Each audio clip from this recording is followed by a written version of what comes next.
સુરતમાં 943 કરોડના ગેરકાયદે ડબ્બા ટ્રેડિંગ અને ઓનલાઈન ગેમિંગ રેકેટનો પર્દાફાશ, 8 આરોપી ઝડપાયા। સુરત શહેર પોલીસ દ્વારા હાથ ધરાયેલા વિશેષ ઓપરેશનમાં ગેરકાયદે ડબ્બા ટ્રેડિંગ અને ઓનલાઈન ગેમિંગ રેકેટનો પર્દાફાશ થયો છે। તપાસમાં ખુલ્યું છે કે આ રેકેટ દ્વારા કુલ 9.43 કરોડના આર્થિક વ્યવહારો કરવામાં આવ્યા હતા, જે શહેરના ઇતિહાસમાં સૌથી મોટા કૌભાંડો પૈકી એક છે।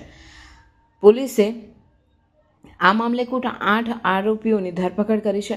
રેકેટ ચલાવનારાઓએ વિવિધ ઓનલાઈન પ્લેટફોર્મ દ્વારા લોકોને ડબ્બા ટ્રેડિંગ અને ગેરકાયદે સટ્ટા રમાડવામાં લલચાવ્યા હતા। આ આરોપીઓએ શહેર ઉપરાંત અન્ય રાજ્યોમાં પણ નેટવર્ક ફેલાવ્યું હોવાની આશંકા છે।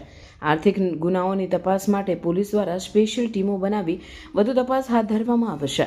આરોપીઓના બેંક એકાઉન્ટ, ડિજિટલ ટ્રાન્ઝેક્શન અને અન્ય નાણાકીય દસ્તાવેજોની છણાવટ શરૂ કરવામાં આવે છે। પોલીસે હવે અન્ય સંડોવાયેલા લોકો અને નેટવર્ક સુધી પહોંચવાનો પ્રયાસ કરી રહી છે। આ કૌભાંડના પર્દાફાશથી શહેરના વેપારી વર્ગમાં અને સામાન્ય નાગરિકોમાં ચકચાર મચી છે। સુરત પોલીસ દ્વારા જાહેર કરાયું છે કે આવા ગેરકાયદે ધંધામાં સંડોવાયેલા કોઈપણ વ્યક્તિ સામે કડક કાર્યવાહી કરવામાં આવશે। ફૂટબોલ છે, ક્રિકેટ છે, ટેનિસ છે, જે લાઈવ ગેમ ચાલતી હોય એના સટ્ટા બેટિંગ પણ ચાલતા હતા।